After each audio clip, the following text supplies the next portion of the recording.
So hello বন্ধুরা, কেমন আছো তোমরা সবাই? আশা করছি ভালো আছো, আমিও ভালো রয়েছি। সো বন্ধুরা, অনেকদিন পরে এলাম আজকে একটা ভিডিও নিয়ে। সো বন্ধুরা, আমি আজকে রয়েছি ছররা এয়ারপোর্টে। এই এয়ারপোর্টটা তৈরি করেছিলেন ব্রিটিশরা এবং দ্বিতীয় বিশ্বযুদ্ধের সময় এই এয়ারপোর্টটা তৈরি করা হয়। এই এয়ারপোর্টটা আবারও নাকি পুনর্নির্মাণ হবে, নাকি সরকার আমাদেরকে আশ্বাস দিয়ে রাখছে যে পুনর্নির্মাণ হবে, নাকি আমাদেরকে বোকা বানাচ্ছে, নাকি কি ভাবছে, তার এই সম্বন্ধে জানবো ভিডিওর মাধ্যমে। এতদিন থেকে কি হচ্ছে, এয়ারপোর্টের কি রকম কন্ডিশন রয়েছে এবং এই এয়ারপোর্ট কি আবারও চালু হবে, কি হবে, সবটাই জানবো ভিডিওর মাধ্যমে। এবং এয়ারপোর্টের সাথে জড়ে থাকা কিছু অজানা ইতিহাস তুলে ধরবো ভিডিওর মাধ্যমে। সো চলুন বেশি দেরি না করে ভিডিওটা স্টার্ট করা যাক। সো বন্ধুগণ, সোজাসুজি গিঙ্গাড়া মোড় দিয়ে আমরা পৌঁছে গেলাম ভাঙড়া মোড়, আর পৌঁছে গেলাম সেই এয়ারপোর্ট। এখানে রয়েছে সেই এয়ারপোর্ট, ঐতিহাসিক এয়ারপোর্ট, যা এখনও এটা বন্ধ অবস্থায় রয়েছে। পৌঁছে গেলাম আমরা সেই ছররা বিমানবন্দরে, যেটি এখন বন্ধ রয়েছে। সো বন্ধুরা, চলুন দেখা যাক কী কী রয়েছে এই বিমানবন্দরের মধ্যে। ভিডিওতে যাওয়া যাক।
সো বন্ধুরা, আমরা এখন যে এর অপোজিট সাইডে একটা রানওয়ে রয়েছে, সেটা কতটা বড়, প্রায় ভাই এই রানওয়েটা 4 থেকে 5 কিলোমিটার হবে এই রানওয়েটা। সো বন্ধুগণ, এই যে জায়গাটা রয়েছে, অনেকটা এলাকা জুড়ে কিন্তু রয়েছে এই এয়ারপোর্ট। এই এয়ারপোর্টটা চালু ছিল, সেটা ব্রিটিশ আমল থেকেই চালু ছিল। এইখানে আমাদের হেলিকপ্টার নামার একটা জায়গা বানানো হয়েছে।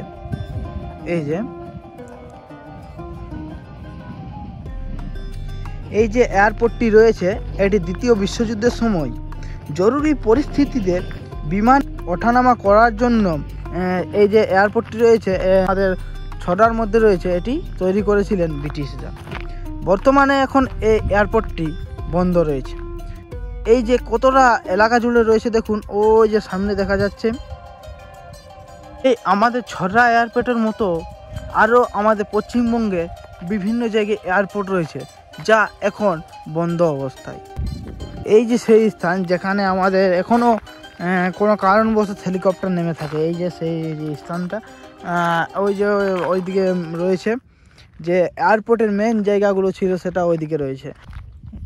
ঘাস, এই যে এখানে ঘাস রয়েছে, মেরামত তো হয়নি, কিন্তু একটু আধটু যাতে জায়গাটা নষ্ট না হয়ে যায়, তার জন্য সরকার এটার জন্য একটু আধটু ইনভেস্ট করে।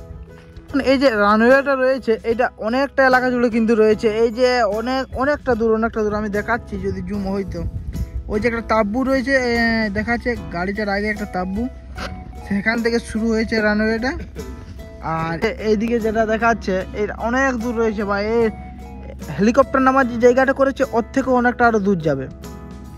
সব বন্ধুগণ, আমরা প্রায় 8 থেকে 9 মাস থেকে শুনে আসছি যে আমাদের যে ছররা এয়ারপোর্টটা রয়েছে তার পুনর্নির্মাণ হবে, কিন্তু কোথায় কি হচ্ছে নির্মাণ? এই যে এই অবস্থা রয়েছে এই এয়ারপোর্টে। এই যে এখন দেখাচ্ছি আমি যেটা, এটা হচ্ছে আমাদের ছররার এয়ারপোর্ট। এই কন্ডিশনে রয়েছে এখন, আর এখনও অবধি কোনো প্রকারের পুনর্নির্মাণের কাজ শুরু হয়নি। এই এয়ারপোর্টটা যেটা রয়েছে এবং যেটা আপনাদেরকে আমি দেখাতে পাচ্ছি, এটা সবই ব্রিটিশ আমলের তৈরি করা। তারা তৈরি করে এটা ছেড়ে দিয়ে চলে গিয়েছে, সেই অবস্থায় ফেলানো রয়েছে এই এয়ারপোর্ট। হয়তো একটু আধটু গোছানো হয়েছে, কিন্তু এই এয়ারপোর্টের মধ্যে দেখো এখনও কত আবর্জনা রয়েছে। এই এয়ারপোর্ট এমনভাবে বন্ধ হয়ে রয়েছে যেমন চারধারে মানুষের কোনো বসবাস নেই। আর সত্যিকারের এই আশেপাশে মানুষের বসবাস নেই, তবু এয়ারপোর্টটা তো যে জায়গাটা রয়েছে তা একটু ক্লিন বা পরিষ্কার পরিচ্ছন্ন থাকা প্রয়োজন ছিল। কিন্তু এই যে এই জায়গার অবস্থা।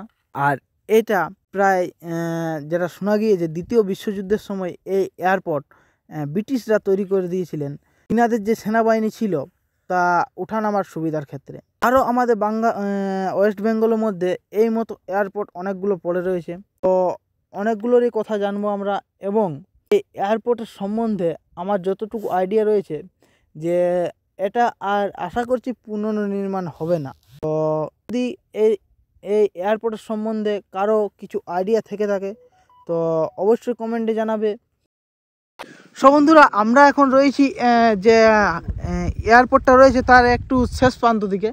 এই যে দেখাতে পাচ্ছি, এইটা হচ্ছে সেই জায়গাটা।